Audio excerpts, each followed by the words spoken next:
നമസ്കാരം. Press line ന്യൂസിലേക്ക് സ്വാഗതം.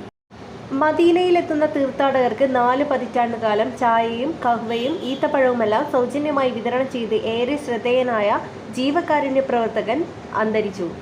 അബു അൽ സബ എന്ന പേരിൽ അറിയപ്പെടുന്ന ഷൈഖ് ഇസ്മായിൽ അൽ സൈം ആണ് വാർദ്ധക്യസഹജമായ അസുഖത്തെ തുടർന്ന് മരിച്ചത്.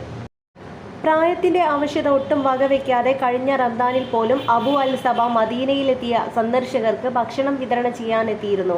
ഇസ്ലാമിക ചരിത്രത്തിൽ മദീനയിലെത്തിയ വിശ്വാസികൾക്ക് പ്രവാചക കാലത്ത് മഹിതമായ സേവനം ചെയ്തിരുന്ന അൻസാറുകൾ എന്നു പേരിൽ അറിയപ്പെട്ടിരുന്ന സേവന സന്നദ്ധരായ വിശ്വാസികളെക്കുറിച്ച് പരാമർശിക്കുന്നുണ്ട്. ഈ അൻസാറുകളുടെ പ്രതിനിധി എന്ന് പോലും ആളുകൾ വിശേഷിപ്പിച്ചിരുന്ന സാത്വികനായിരുന്നു ഷൈഖ് ഇസ്മായിൽ അൽ സൈം. ഇദ്ദേഹത്തിന്റെ ആതിഥ്യമര്യാദയും സ്നേഹവും നിറഞ്ഞ ഭക്ഷണ വിതരണത്തെക്കുറിച്ചുള്ള ശ്രദ്ധേയമായ കുറിപ്പുകളും വിവരണങ്ങളും പ്രാദേശിക പത്രങ്ങളിലും സാമൂഹിക മാധ്യമങ്ങളിലും പ്രസിദ്ധീകരിക്കപ്പെട്ടിരുന്നു.